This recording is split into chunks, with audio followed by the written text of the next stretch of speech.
बढ़ते बढ़ते पूर्णिमा तक पहुंचता है, वैसे गुरुदेव की जीवन में ऐसी ऊंचाई पे गुरुदेव पहुंच गए। बहुत छोटी उम्र में 14 साल की उम्र में गुरुदेव ने संयम जीवन स्वीकार किया। पहला पिताजी ने दीक्षा ली, बाद में गुरुदेव को दीक्षा दी, बेटे को दीक्षा दी, फिर माँ ने दीक्षा दी। मैं उनकी माता जी शादी जी की शिष्या हूँ। मेरे बहुत सद्भाग्य है। हमारा गांव संखेश्वर तीर्थ के बाजू में लोलाड़ा करके गांव है, वहाँ 7 ही घर है जैनियों का। वहाँ गुरुदेव ने चातुर्मास किया। गुरुदेव छोटे छोटे गांव में विचरते थे।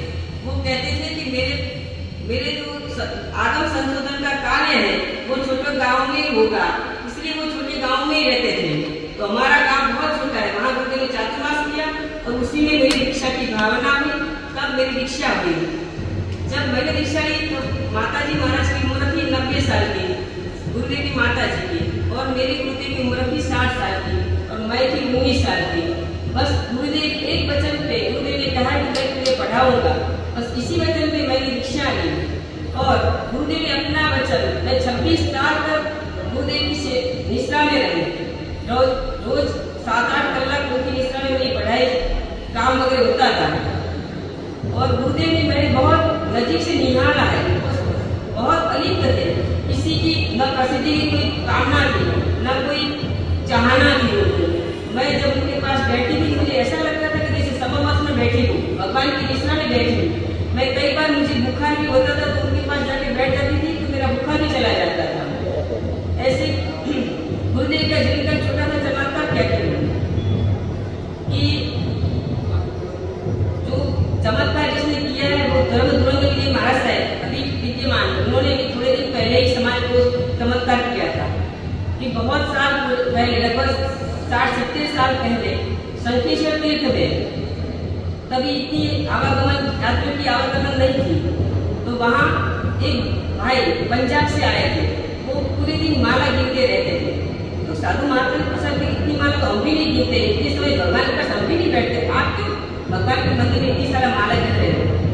तो उन्होंने कहा कि उनके पीछे एक घटना है कि जब थोड़े दिन पहले मैं यहाँ पंजाब से संखेश्वर तीर्थ का पार्षद दादा का दर्शन के लिए आया था।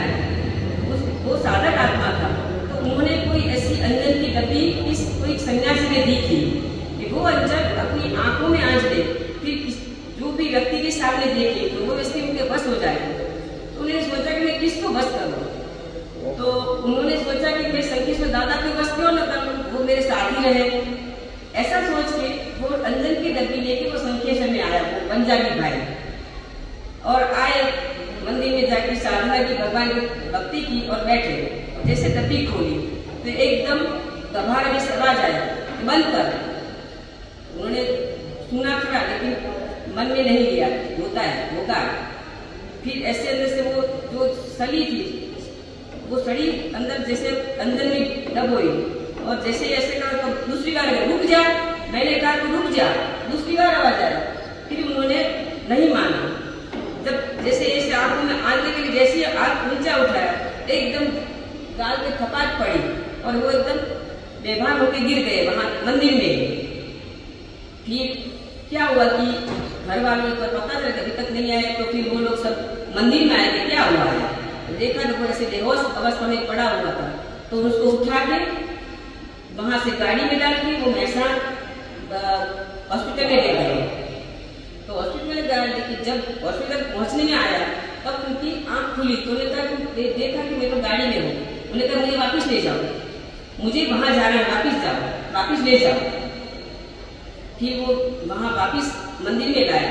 भगवान ने कहा भगवान मैंने भूल तो हो गई, अब मैं उसका प्रायश्चित कहाँ करूँ? फिर गभार में सेवा करने गया, जब मुझे ये महाराज साहब के पास जा, वहाँ तुझे प्रायश्चित मिलेगा। तो उनके मैं जगूजी मास्टर कौन है? मैं तो से पंजाब का हूँ, वो कहाँ है, कौन है, मुझे कुछ पता नहीं है। फिर उन्होंने सोचा कि मैं पेढ़ी में जाकर तपास करता हूँ।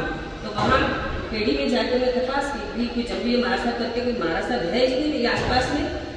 तो पेढ़ी वाला जो मैनेजर था उन्होंने कहा कि हाँ, अभी वो मांडल गाँव में यहाँ से 35-40 किलोमीटर दूर मांडल गाँव है, वहाँ विराजमान है। तो उन्हें तुरंत गाड़ी लेके वहाँ पहुँचा और जाके उन्हें सब घटना बताई कि मुझे वहाँ से आदेश मिला है, आप जो भी प्रायश्चित दो, वो मुझे करना ही पड़ेगा। तब गुरुदेव ने आंखें बंद की तो गुरुदेव शंखेश्वर दादा के परम भक्त थे। वर्षों तक वो शंखेश्वर में लगभग उन्होंने 600 अठम किया अपने जीवन में। हर महीने एक तेला करते थे। ज्यादातर तेला शंखेश्वर के आसपास जब विचरण होता था तो शंखेश्वर में ही होता था। तो उन्होंने शंखेश्वर दादा को याद के प्रभु में क्या प्रायश्चित दी। तो जैसे अंदर से एक आवाज आया कि उनको रोज की पक्की 100 माला गिननी है। रोज की पक्की 100 माला 10 लाख लोग का मंत्र का जाप करेंगे तभी वो प्रायश्चित का होगा। वो भी मंदिर में बैठ के करने हैं। अब देखो मंदिर में कितना घंटे बैठ सकते हैं। जब तक वो माला पूरी ना हो तब तक वो यहाँ से पंजाब जा नहीं सकते हैं। तो इसीलिए वो भाई शंखेश्वर में रहते पूरे दिन सुबह से लेकर शाम तक माला गिनते रहते थे। तब वो उन्होंने बताया कि महाराज साहब बस यही मेरी माला गिनने का वही है कि मैंने एक गुरुदेव का जो मैंने प्रायश्चित आपका गुरुदेव ने बस वो प्रायश्चित में उतार रहा हूँ।